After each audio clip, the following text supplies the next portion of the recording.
Hi, I'm Amy Parsons, president of Colorado State University and host of the Next 150 podcast. We have so many remarkable people in our community, and this is where we're going to hear their stories.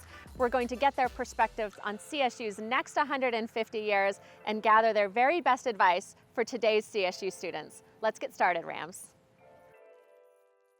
Hi Rams, Amy Parsons with another episode of the Next 150. Today we are taping at the T-Mobile headquarters in Bellevue, Washington, where we just wrapped up a couple of really great days of meetings between the CSU team and the T-Mobile team. We have such an amazing partnership. We're going to get into that today.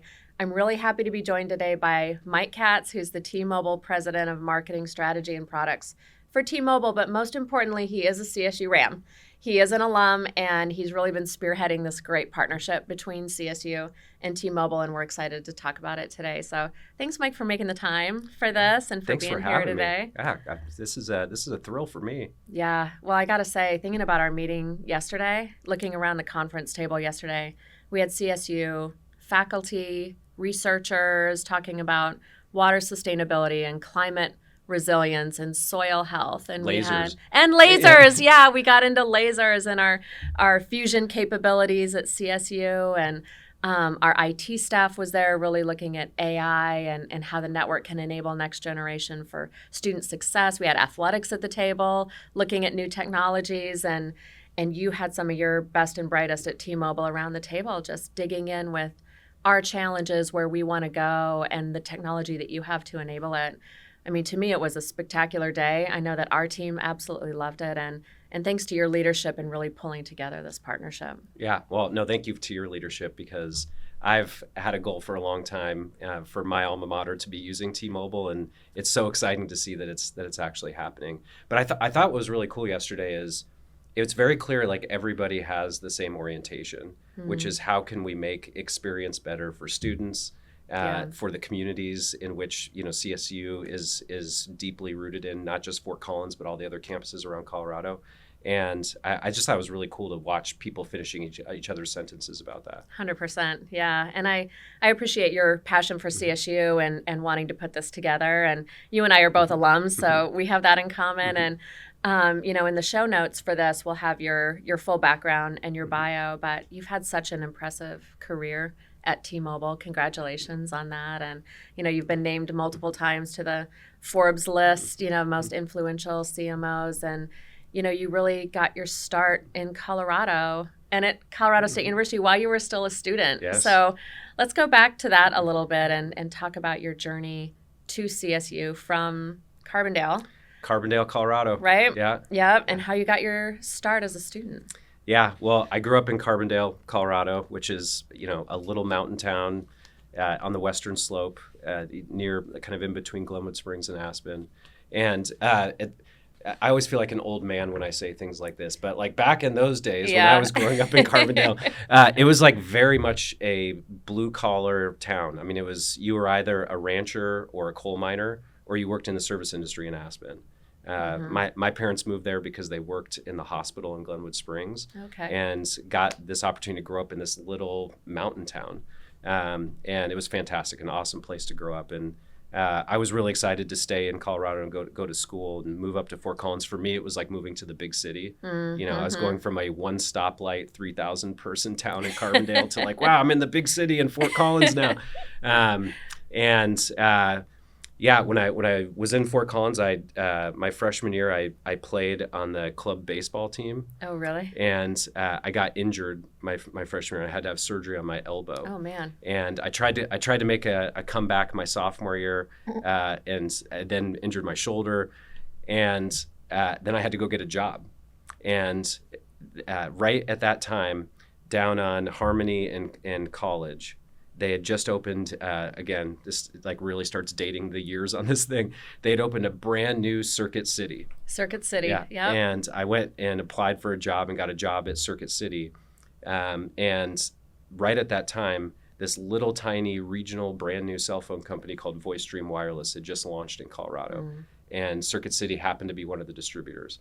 And so I got this job and was selling VoiceStream phones inside Circuit City.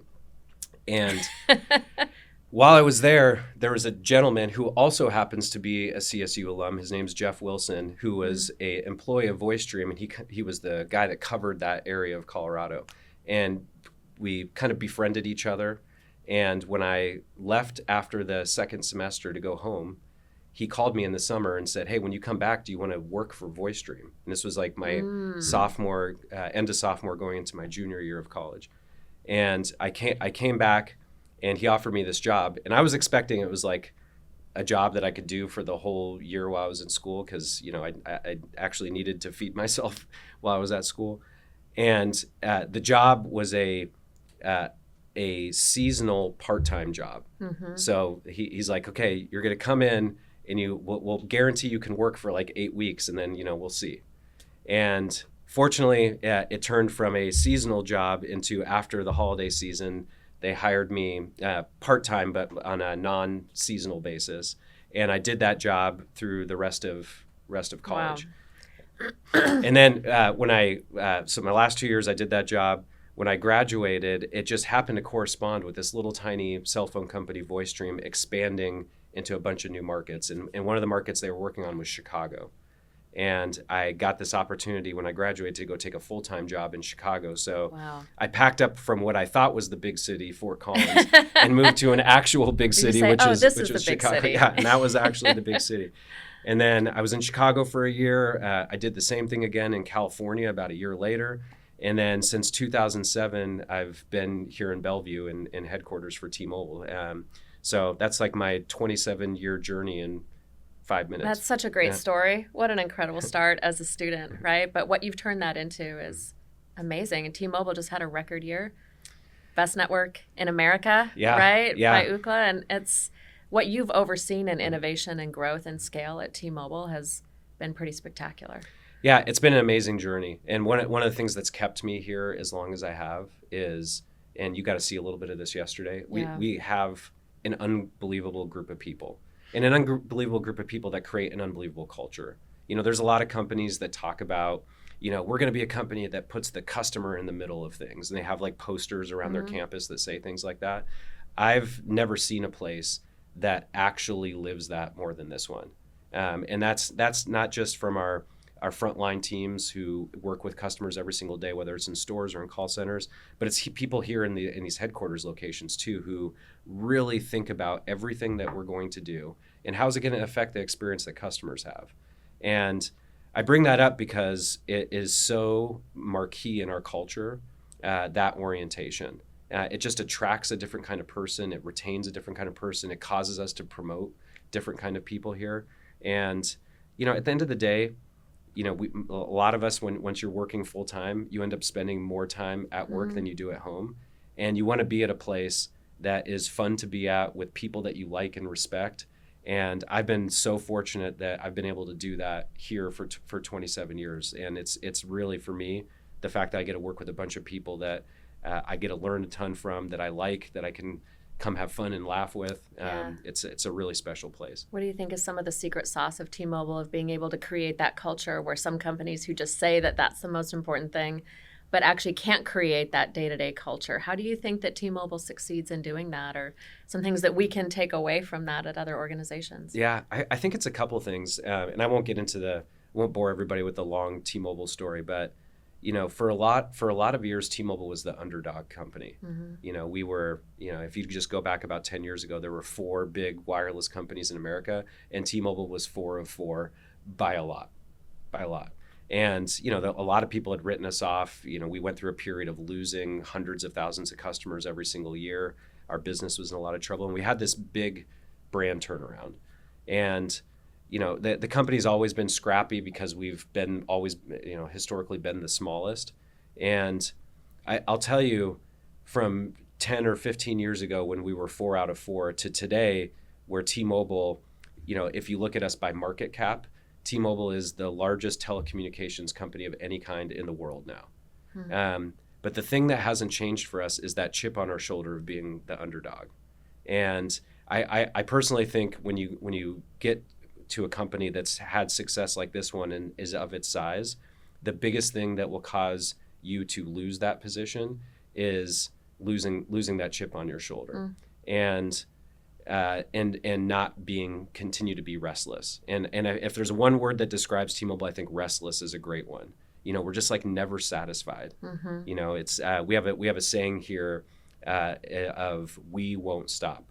And even when it's going great and we're the best, we like really want it to be better and are pushing hard for it to be better.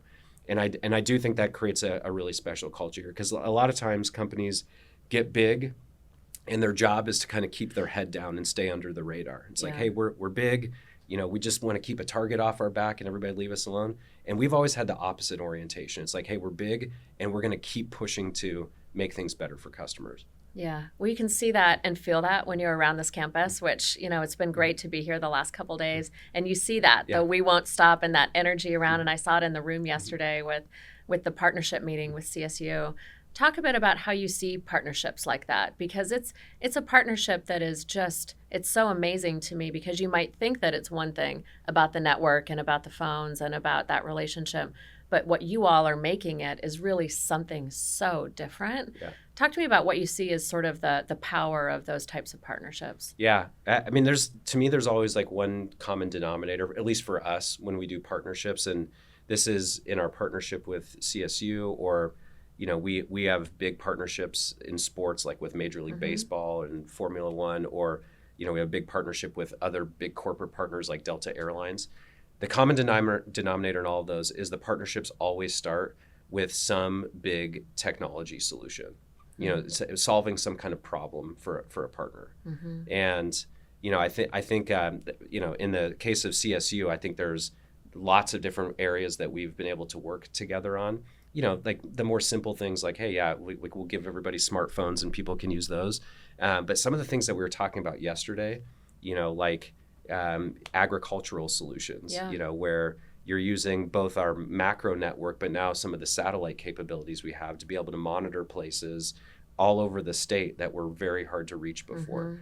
I know I joked about lasers a second ago, but hearing the story about the amount of power consumption that happens in powering these lasers, and having the kinds of capabilities that can be right there to give real-time feedback to people who have to manage these amazing or these really incredible power demands that you have for operating stuff like that. So I think they all start with a technology solution that's either solving a problem or opening up an opportunity. So whether it's Little League baseball. And if you go to Little League anywhere in America, you'll see T-Mobile works with them on things like the Little League Home Run Derby. The actual Home Run Derby, sponsored by T-Mobile. And if you watch that this year, it's hard to miss the magenta at that thing. The players are sitting on magenta carpets, the balls are magenta. Oh wow. So I guess my point is, I think the best partnerships start with something that is mutually beneficial for both partners and solving a problem or opening up an opportunity, but then expand into a bunch of other facets. And that was one of the things that was really exciting to me about yesterday's meeting is just the brainstorming and the kinds of things that we could do together. Yeah, I think the mirror of that is what makes a great partnership for CSU, because we'll work with a lot of companies too that will, be a sponsor to us or a vendor to us, and that's a transactional relationship. But a true strategic partnership is what happened yesterday. It's all that magic in the room. I mean, we're a large public research land grant university, right? Student success is what we're all about. The research success, the academic excellence. And when we have a partner who understands that mission and is looking at all the different ways that your technology can power that, then everybody knows it's a partnership. Yeah. It's not just a transactional relationship. And we've got that with T-Mobile, thanks to you. And I think we're really just getting started in a lot of different ways. Based on that conversation yesterday, it's really exciting. Can you give us a little peek under the tent about what you're most excited about with T-Mobile right now and going forward and where the company is headed? Geez, where do I start? You mentioned best network in your preamble. That's one of the things I'm personally really excited about. Having been here for a long time, and for many years, like we wouldn't publicly have said this, but if we're being honest with ourselves, a lot of the proposition of T-Mobile was, we are going to give you a great deal, and you're going to make some trade-offs on the network.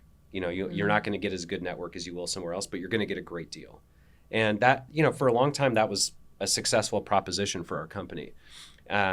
And if you look back to the generations of wireless, we're now in like the 5th generation of wireless, 5G on your phones. If you go back one generation to 4G, at the start of that 4G decade, T-Mobile was dead last. I mean, we were way behind everybody else. We were able to, by the end of the decade, kind of get within striking distance of everybody else, but still a little bit behind. We've really been able to use 5G, and the catalyst for what I'm about to say was we did a combination with Sprint. We were able to use that combination to leapfrog everybody else from the 4G era into the 5G era.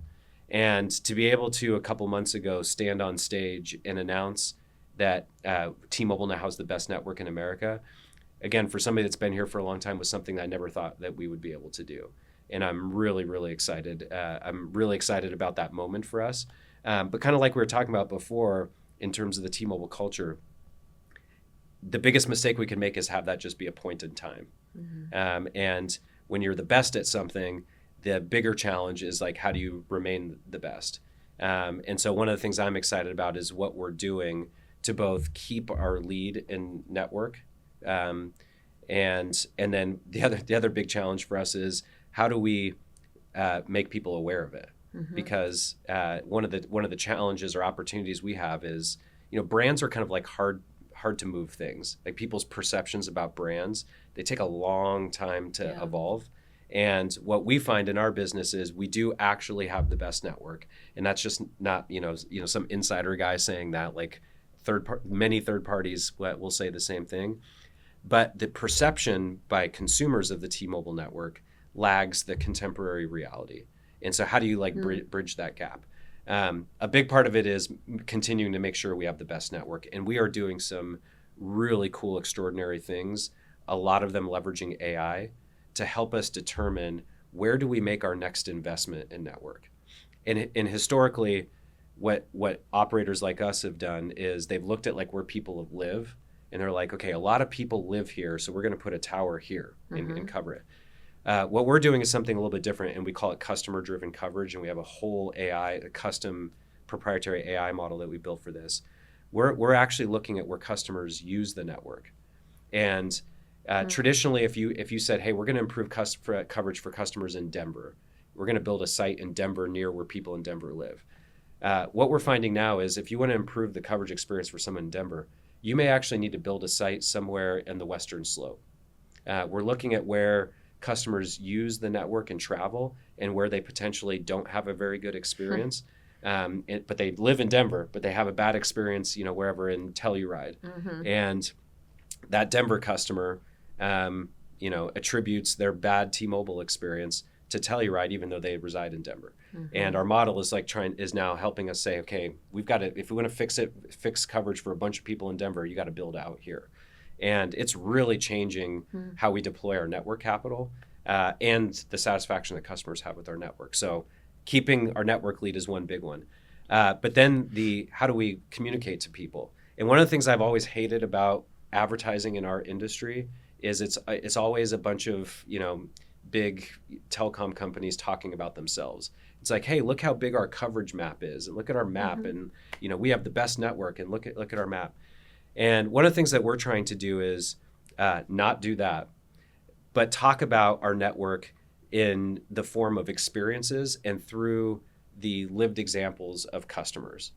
And if you see some of the recent network advertising that we've done, we actually partner with Billy Bob Thornton and have an ad with him where he's walking in an environment that is he actually filmed it for us while he was filming season 2 of Landman. So he's out where Landman gets filmed in the middle of nowhere, Texas, in a place where it's like, wow, T-Mobile actually covers a place like this, and he's talking about very specific experiences where he's needed to be connected, where he can now be connected. And we did a similar another ad for the All-Star game for baseball this year, where you had multiple players in. One of them was on a farm throwing baseballs at bottles. It was Paul Skeens throwing baseballs at bottles. You had another person in a pasture. Cal Raleigh was hitting baseballs, all live streaming themselves doing it. And the whole idea is, in our lives now, we want to and have an expectation of being connected everywhere, and that includes remote areas that haven't historically been covered. And so to be able to dramatize that and show why is it important to have coverage, because I'm living my life in these areas and I want to share it with people. And so we're trying to bring that a little bit more into our advertising as well. So that's a really long-winded way of saying, at the end of the day, our core product is network, and I'm really excited about where our network is. And I'm excited about helping people understand that we have the best network solution now for them, and bridging that gap between people's perception and the actual reality of the product. Yeah, that's terrific. And it's going to be really fun to see where you take it in the next few years with this and that brand turnaround and that perception of it. And I know, just from being here on this campus, you're hiring a lot of really talented people across the board in all different positions, a lot of talented young people. And think through for us what you look at, because we're trying to produce the next generation of talent. We're so proud that you're a RAM, that you came out of CSU. We want to keep producing that leadership out of CSU who's ready to innovate, ready to work, ready to come into these companies and take it to the next level. What advice would you have for sort of today's college students as they want to follow a career path similar to what you have and to get into these industries? Yeah, I love this question, because I can give advice to maybe people that will actually listen to me, because I try to give it to my own kids and they never listen to me. So, what I would say, one of the things I see from a lot of students that are graduating and starting to get into the workforce for the first time is oftentimes people have a very structured, very linear plan for themselves. And it's like, hey, I want to do X. And to get to X, I've got to do A, then B, then C. And I'm not going to consider anything that deviates from that whatsoever. And the reality is that's not the way careers work at all. And one of the pieces of advice that I just gave to our interns that were here is you've got to think about your career in a nonlinear manner. Yeah. And you have to be you don't want to dismiss potential unexpected opportunities because you've got a career plan in your head all figured out. And I can tell you from my career, some of the best things that I ever did were the most unexpected ones. It was somebody tapped me on the shoulder and said, hey, I'd really like you to consider doing this thing, something that I had never considered before. And if I hadn't done it, there's no way I would have gotten to the next job. And I think kids that are coming out of school into the workforce need to think about and be open to the idea of the unexpected opportunities and be willing to take a little bit of kind of risk and bet on themselves. And honestly, if the next job that they take or you take doesn't scare you a little bit, then you probably didn't do the right one. Yeah. I think not being so closed-minded to opportunities that were different than what your plan was, I think is important. And oftentimes you'll be surprised at where those opportunities can lead you. Yeah, that's great advice. Taking big swings. Yeah.